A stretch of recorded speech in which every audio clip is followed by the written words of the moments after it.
The vastness of space glittered with stars as the Xeraxian warships moved through the darkness. Their metal hulls shone with a purple glow that had become a sign of fear across 17 star systems. At the front of this mighty fleet stood Commander Vextar, tall and proud on the bridge of his flagship. His scaled skin reflected the light of nearby screens as he studied the next target, a small blue planet called Earth. Another insignificant world to add to our collection, Vextar said to his second-in-command. Like all the others, they will fall in days. The Xeraxian Empire had never known defeat. For over 500 years, they had moved from one solar system to another, taking what they wanted. Their technology was far beyond what most species could dream of. Their warriors were bred for battle, trained from birth to conquer without mercy. Set course for their outer colonies first, Vextar ordered. We will crush them one by one. As always, across the galaxy, on the blue planet Earth, Jack Harlow was not having a good day. The former Navy SEAL walked quickly through the underground halls of Earth Defense Command. Red lights flashed on the walls. Alarms rang through the corridors. People rushed in all directions. "Talk to me, Mason," Jack said as he entered the control room. The large screen on the wall showed several planets marked with red X. Mason looked up from his computer. His face was pale. "Sir, we've lost contact with the Jupiter outpost. That's the third one this week." Jack's face grew hard. He had seen war before. For 20 years, he had fought in Earth's many conflicts. The Middle East, Africa, the water wars of 2035. Jack knew what an attack looked like. "Show me the last transmission," he said. The screen flickered to life. A young woman appeared, her face dirty and afraid. Behind her, lights flashed, and smoke filled the air. "This is Europa Station," she said, her voice breaking. "We are under attack by unknown forces. Their ships came out of nowhere. Our weapons barely scratched them. There." The screen went black. Jack closed his eyes for a moment. Then he turned to the room full of worried faces. "Get the Defense Council on the line. Now." Within an hour, the Earth United Defense Coalition gathered around a large table. Men and women from every major nation sat in tense silence as Jack played the message again. "It's happening exactly like the Mars colony," said General Linda Patel, her gray hair pulled back tightly. "Same pattern, same result." Jack nodded. "Whatever this is, it's not a coincidence. It's not a natural disaster. It's an invasion."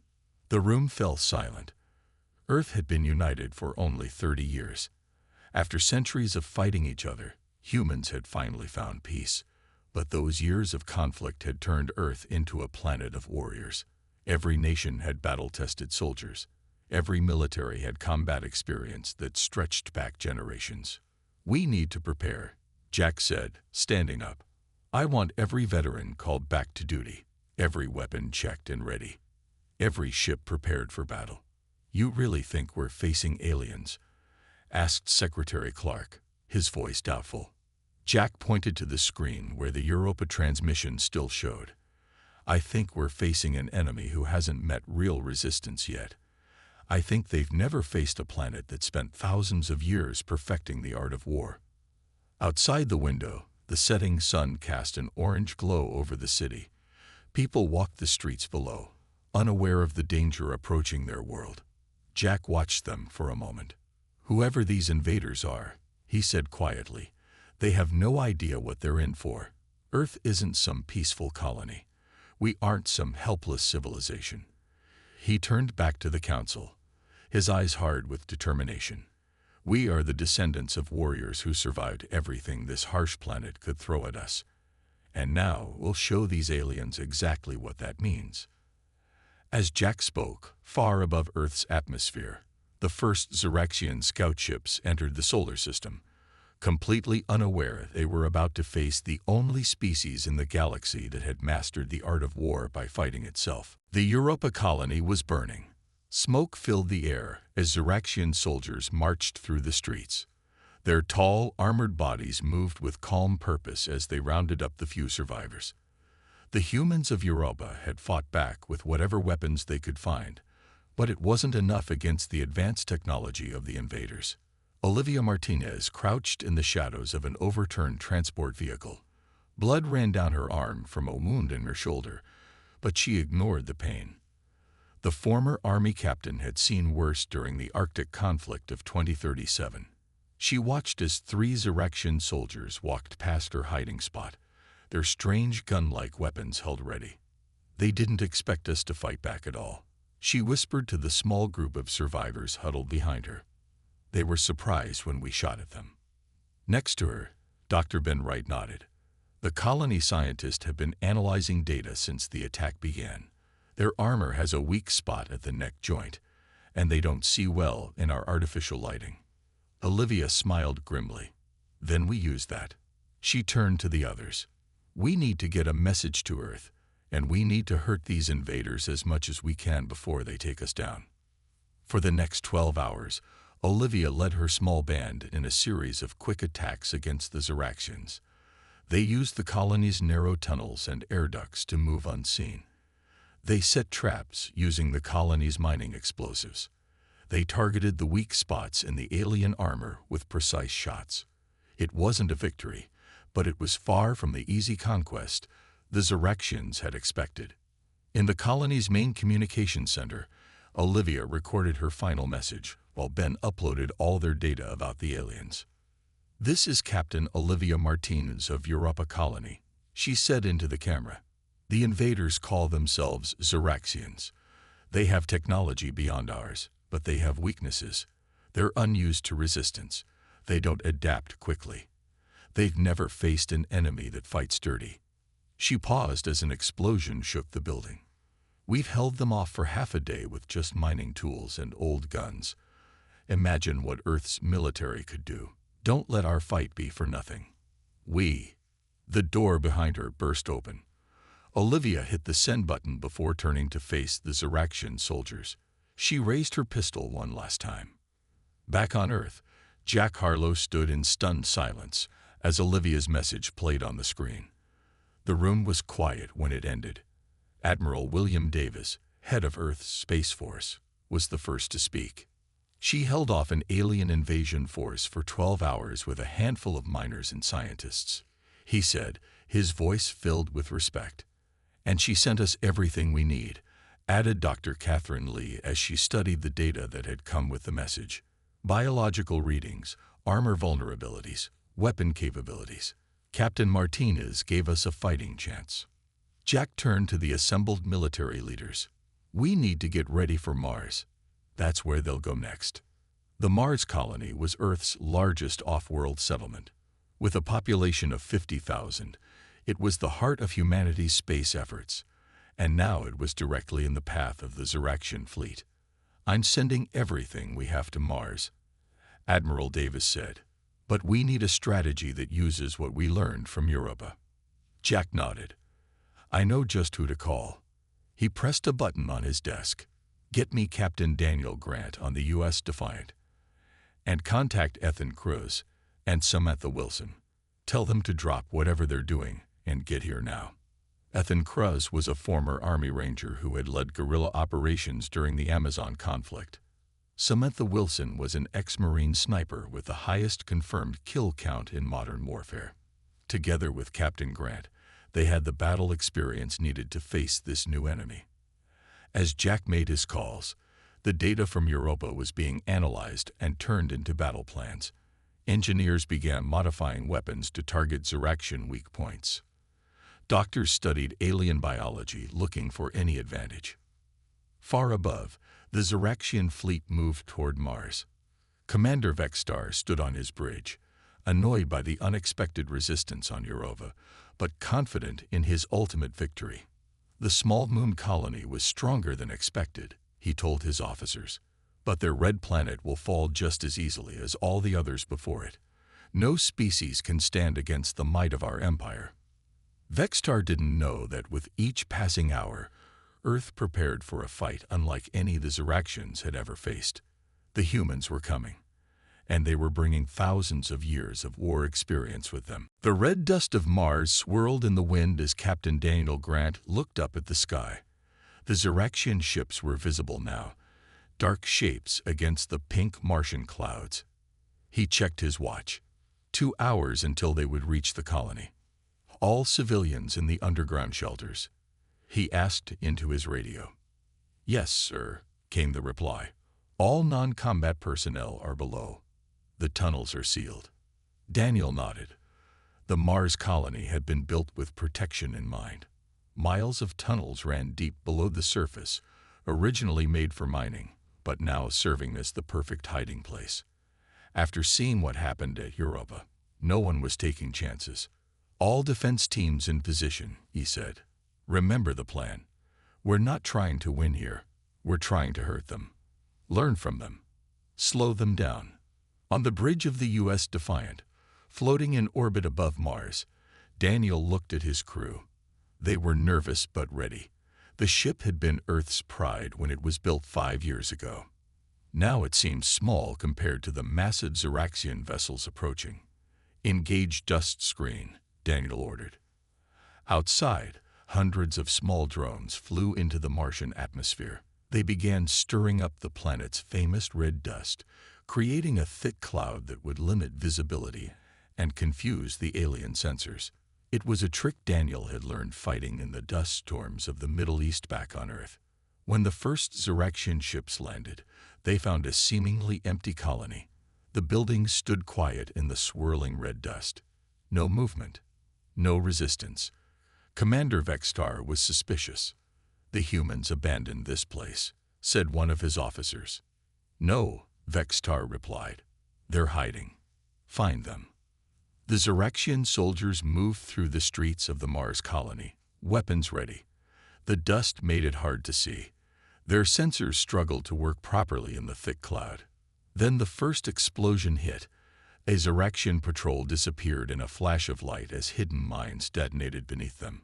More explosions followed as the aliens triggered traps throughout the colony. From hidden positions in buildings and on rooftops, human snipers picked off Ziraxian officers. They aimed for the weak spot in the neck armor that Olivia Martinez had discovered on Europa. In orbit, the U.S. Defiant suddenly powered up its engines and attacked the rear of the Ziraxian fleet. The human ship was smaller, but it was faster. Captain Daniel used the dusty atmosphere of Mars to hide between attacks, striking quickly and then disappearing again. "They fight like insects," Vextar growled as reports of losses came in. "Small bites that sting but do not kill." "Sir, we've lost contact with 3 ships," his second-in-command reported. "And ground teams report heavy resistance." Vextar was angry now. This was not how conquests were supposed to go. The humans were not fighting in the open like a proper military force. They were hiding, using tricks, fighting unfairly. "Send in all ground forces," he ordered. "Level the colony if you must. Find their hiding places." For 3 days, the battle for Mars continued. The humans knew they couldn't win, but they made the Ziraxians pay for every step. When Ziraxian forces finally found the entrance to the underground tunnels, they were met with flooded passages and more traps. By the time they reached the main chamber, they found it empty. The humans had escaped through hidden exits, taking all their important equipment with them. On Earth, Jack Harlow received the reports from Mars with grim satisfaction. The colony had fallen, as expected, but the delaying action had worked perfectly. For 3 days, the Ziraxians had been tied up on Mars while Earth continued its preparations. "Captain Grant and the Defiant?" he asked. "They took heavy damage but managed to jump away," replied Admiral Davis. "They'll reach Earth in 2 days, and they're bringing 6 captured Ziraxian soldiers with them." Jack smiled for the first time in days. "Tell Dr. Lee to get her lab ready. It's time we learned everything we can about our enemy's biology." In space, the Ziraxian fleet regrouped around Mars. They had won, but the victory felt hollow. Commander Vextar stared at the reports of lost ships and soldiers. No species had ever caused such losses before. No conquest had ever taken this long. Set course for Earth, he ordered. We will crush their home planet with our full force. No more games. No more small battles. We will show these humans what real war looks like. What Vextar didn't know was that real war was exactly what humans did best. And Earth was waiting. Ryan Black moved silently through the dark corridors of the captured Zeraxian ship. His black uniform blended with the shadows as he led his team deeper into the alien vessel. For 15 years, Ryan had been part of Earth's most secret Special Forces unit. He had fought in jungles, deserts, and cities. Now he was fighting in space. "Control, this is Shadow Team," he whispered into his comm unit. "We're approaching the engine room." "Copy that. Shadow Team," Jack Harlow's voice replied from Earth Command. "Remember, we need those communication codes." Ryan signaled to his team to stop as two Zeraxian guards walked past. The aliens were tall, with scaled skin that looked almost metallic in the dim light. They carried energy weapons that could cut a human in half. But they weren't careful.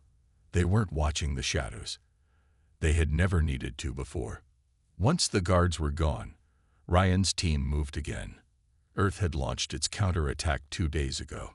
While the main Zeraxian fleet headed toward Earth, small human ships had slipped behind enemy lines.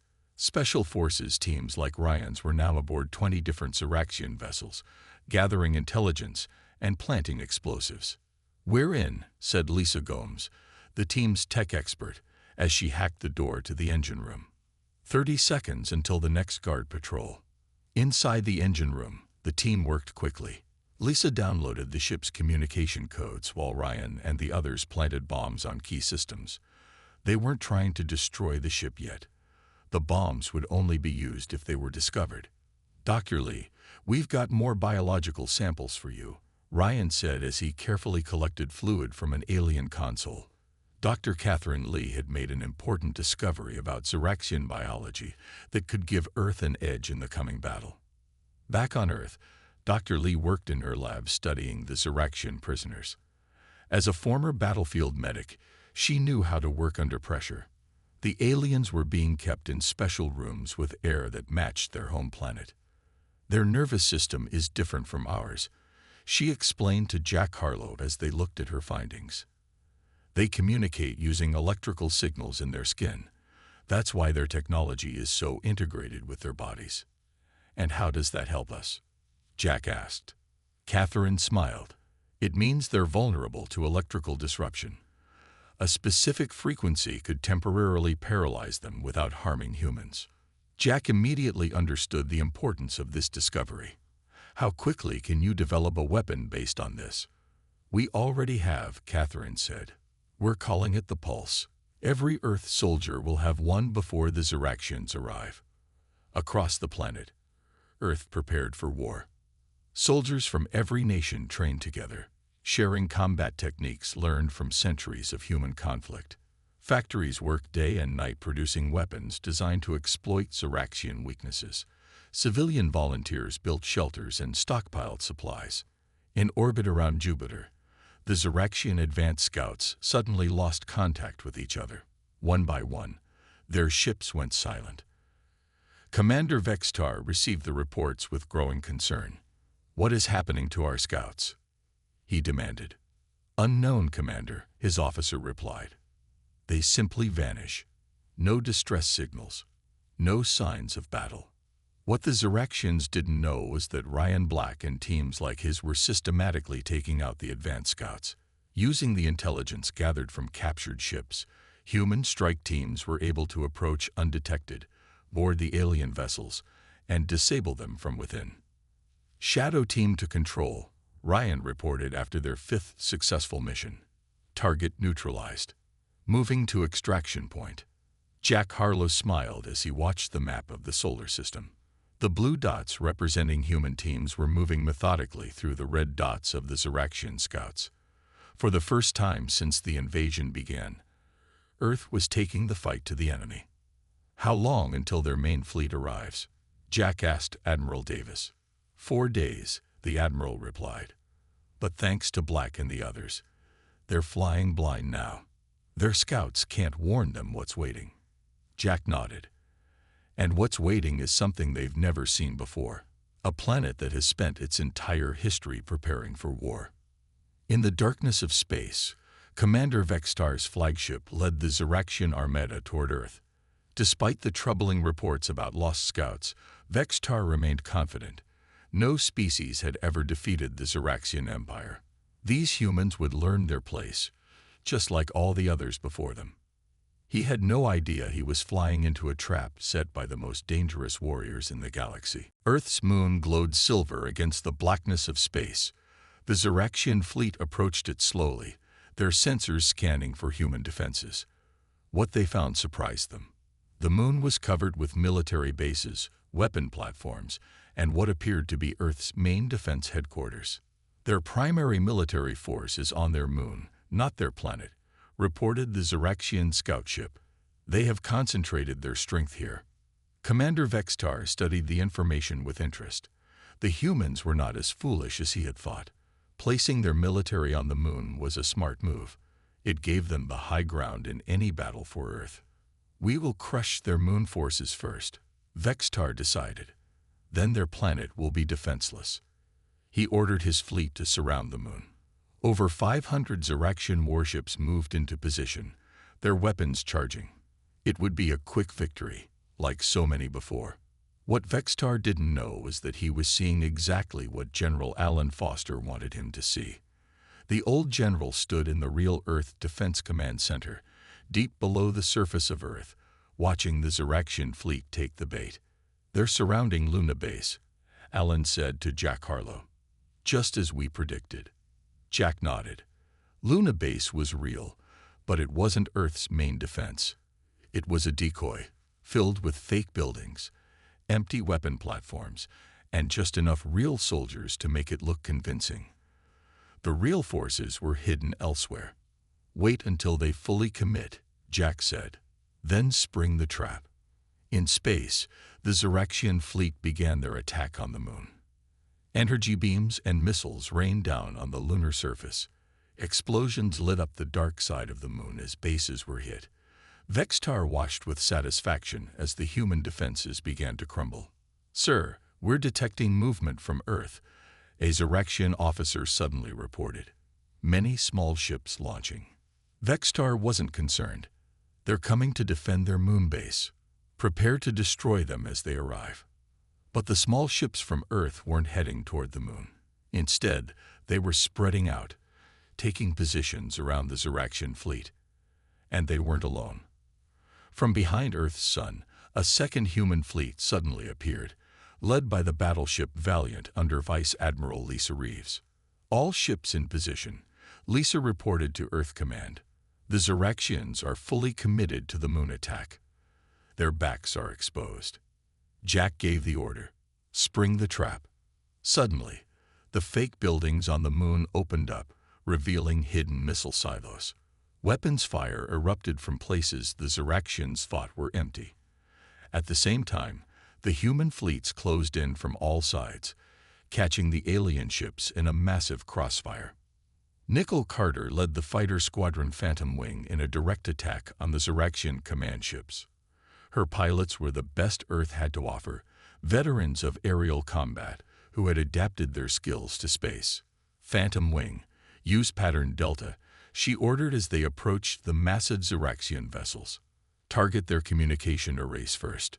The human fighters moved in ways the Ziraxians had never seen before, using maneuvers developed in Earth's atmosphere. They dove, twisted, and rolled around enemy fire, getting close enough to hit critical systems before darting away again. How are they flying like that? Vextar demanded as he watched his ships taking damage from all sides. Their moves make no sense. What he didn't understand was that human pilots had learned to fight in the complex environment of Earth's skies, dealing with gravity, wind, and weather. Space was actually simpler for them, while Ziraxian pilots only knew the straight lines and predictable patterns of space combat. Humans brought centuries of dogfighting experience with them. On the bridge of the Valiant, Vice Admiral Reeves directed the battle with calm precision. Focus fire on their flagship, she ordered. Cut off the head and the body will fall. The trap was working perfectly. The Ziraxians found themselves surrounded, their careful formation broken. For the first time in the history of their empire, they were outmaneuvered. The aliens who had conquered 17 civilizations were now the ones being hunted. Vextar watched in disbelief as his fleet took heavy losses. The humans had tricked him. They had known he would target the moon. They had set up a trap, and he had fallen right into it. "Pull back," he finally ordered. "We must regroup and attack the planet directly." But as his damaged ships tried to retreat, they found the humans had cut off their escape routes.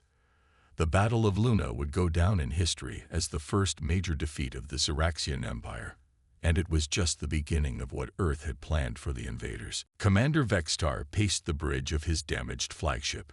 The defeat at Luna had been humiliating. Nearly a third of his fleet was destroyed or disabled. For the first time in his long career, he had been outsmarted in battle. "We will not be tricked again," he told his officers. "Forget their moon. We attack their planet directly. All remaining ships, full force." The Ziraxian fleet regrouped and headed toward Earth, their weapons charged to maximum power. This would not be a careful conquest anymore. This would be punishment for the humans' resistance. On Earth, Jack Harlow watched the approaching fleet on the command center's big screen. The victory at Luna had been important, but they all knew the real battle was just beginning. "They're angry now," Jack said to the Defense Council. "They'll hit us hard and fast." "Let them come," replied General Linda Patel. "Every city, every town, every village is ready." Earth had been preparing for this moment. Soldiers stood ready in defensive positions around the globe. Civilians had moved to underground shelters. The pulse weapons developed by Dr. Lee had been distributed to all military units. The planet was as ready as it could be. The first Ziraxian ships entered Earth's atmosphere at dawn. They appeared over major cities across the world: New York, London, Beijing, Moscow, Cairo. Their shadow fell over the land like a dark cloud. Then the invasion began. Thousands of Ziraxian dropships descended toward the surface. They carried the Empire's best warriors, soldiers who had conquered countless worlds. As they landed in city streets and open fields, the aliens moved out in perfect formation, weapons raised. But Earth was waiting. In New York, Major Frank Thompson led his unit from the front lines. The veteran soldier had fought in 3 major conflicts on Earth before this day. His team was a mix of former enemies: American, Russian, Chinese soldiers who had once faced each other but now stood together against the alien threat. "Hold positions," Frank ordered as the Ziraxians approached Fifth Avenue. "Let them get closer." The aliens moved forward confidently, expecting little resistance.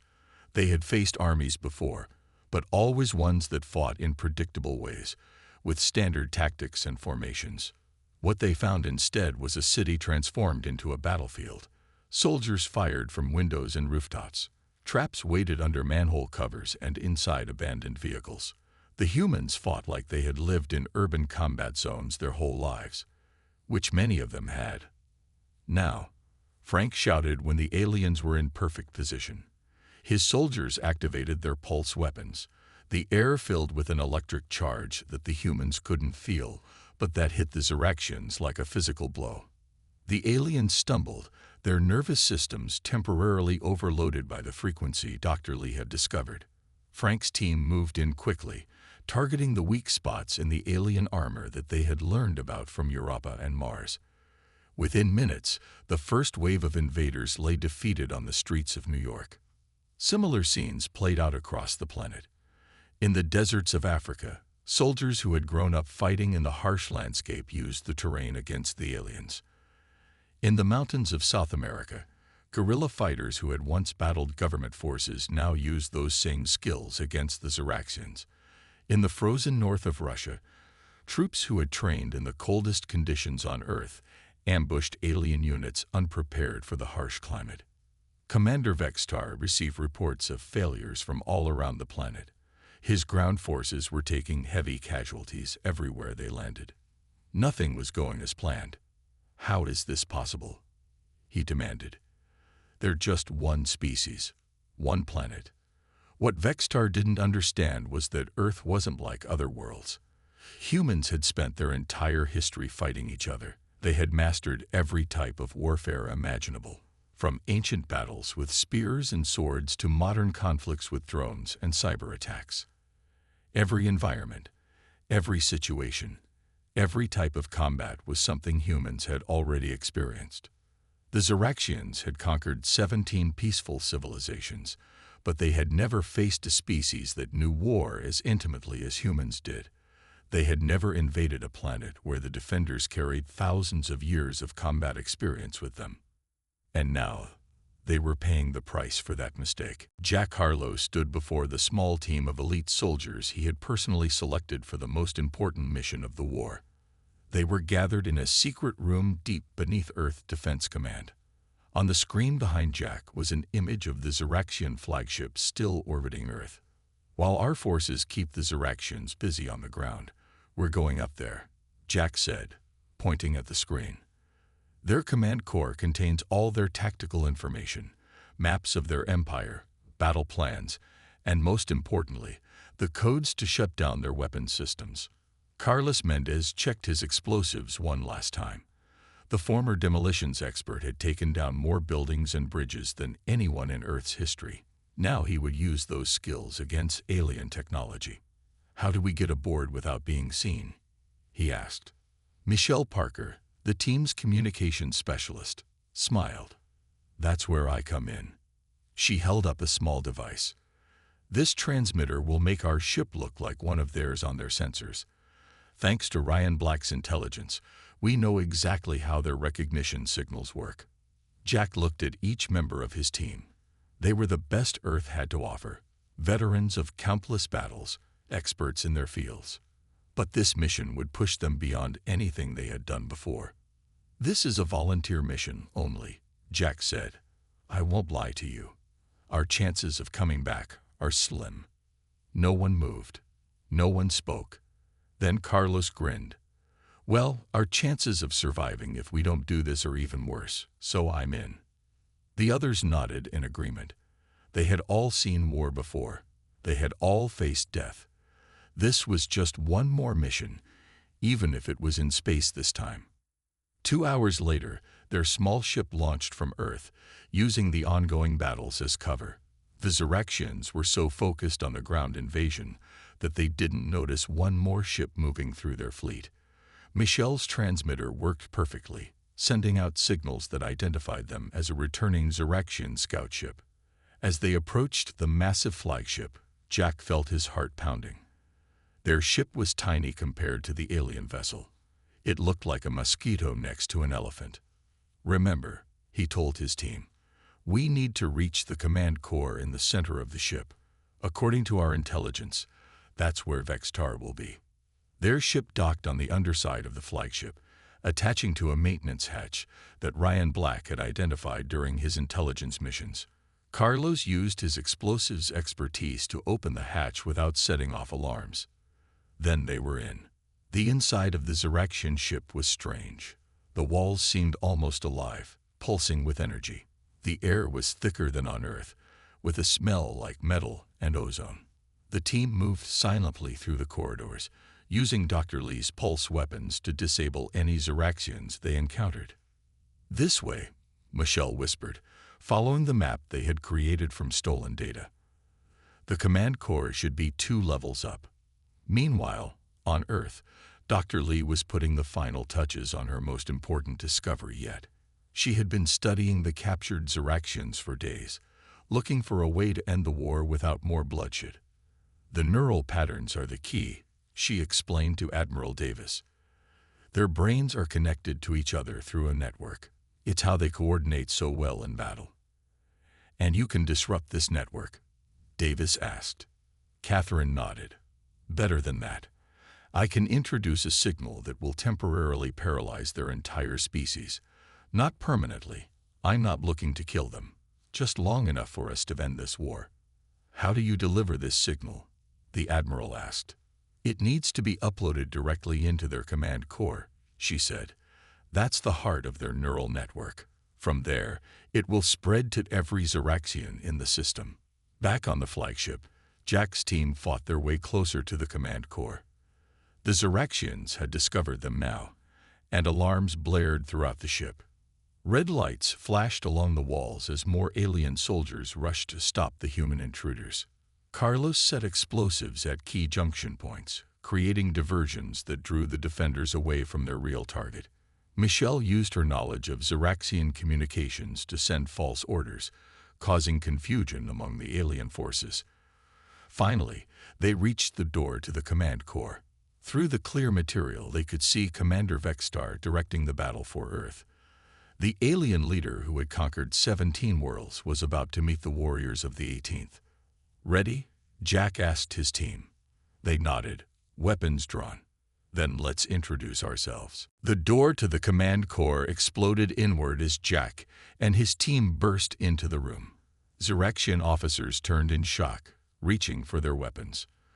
Commander Vextar stood at the center of the room, his scaled face showing surprise for the first time in the war. "Humans," he hissed. "How dare you enter my ship?" Jack raised his pulse weapon. "This ends now, Commander." The humans and Zeraxians fired at the same time. Energy beams crisscrossed the room as Jack's team took cover behind alien equipment. Carlos threw small explosive devices that created confusion among the defenders. Michelle worked quickly at a control panel, trying to access the ship's systems. "I need 2 minutes to upload Dr. Lee's signal," she shouted over the noise of battle. "You'll get your 2 minutes," Jack promised as he fired at another Zeraxian officer. The battle was fierce but quick. The humans fought with the skill and determination that came from a planet with a history of war.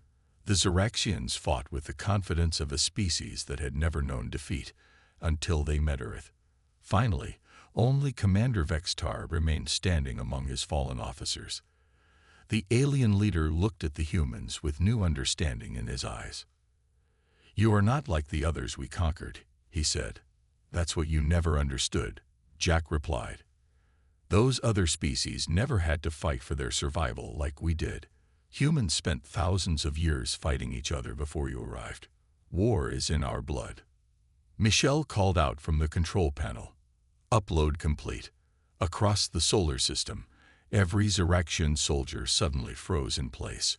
On Earth, alien troops collapsed in the streets. On their ships, crews fell motionless at their stations. Dr. Lee's signal had worked, temporarily paralyzing the entire invasion force. "It's over, Commander," Jack said to Vextar, who remained conscious but unable to move. "Your empire has met its match." 3 days later, Jack Harlow and Admiral Davis stood in Earth's grand meeting hall as representatives from every nation gathered to hear the news. The Zeraxian fleet had been captured. The invasion had been defeated. Earth had done what 17 other worlds could not. "What happens now?" asked one of the world leaders. Admiral Davis stepped forward. "We've made contact with the species previously conquered by the Zeraxians. They're ready to rise up now that they know the Empire can be defeated." "And the Zeraxians themselves?" another leader asked. "Commander Vextar has agreed to peace talks," Jack explained. "It seems the Empire has never encountered defeat before, and they don't quite know how to handle it. Their society was built on the belief that they were superior to all other life forms." Olivia Martinez, who had survived the Europa attack and been rescued when Earth retook the moon colony, joined Jack at the front of the room. "We're proposing a new alliance," she said, "not just of Earth's nations, but of all the species in this sector of the galaxy. Together, we can ensure no empire ever threatens our worlds again." 6 months later, Jack stood on the observation deck of Earth's new flagship, the U.S. Unity. Beside him was Olivia Martinez, now Admiral of Earth's expanding space fleet. Below them, the blue planet continued its peaceful spin. "The last Zeraxian outpost surrendered yesterday," Olivia reported. "With help from Earth's military advisors, the liberated worlds have taken back all their territories." Jack nodded. The war was truly over. The Zeraxian Empire had been defeated, its conquered worlds freed. Commander Vextar remained on Earth as part of the peace agreement, learning about human history and why Earth had been able to resist when no one else could. "What do you think they'll say about us now, across the galaxy?" Jack asked. Olivia smiled. "They'll say that Earth is the planet of warriors. That when the greatest empire in the stars came to conquer us, we showed them what real fighting looks like." In the distance, ships from a dozen different alien worlds moved through space around Earth. Former enemies were now allies, learning from humans how to defend themselves. Earth had gone from an isolated planet to the center of a new alliance that spanned the stars.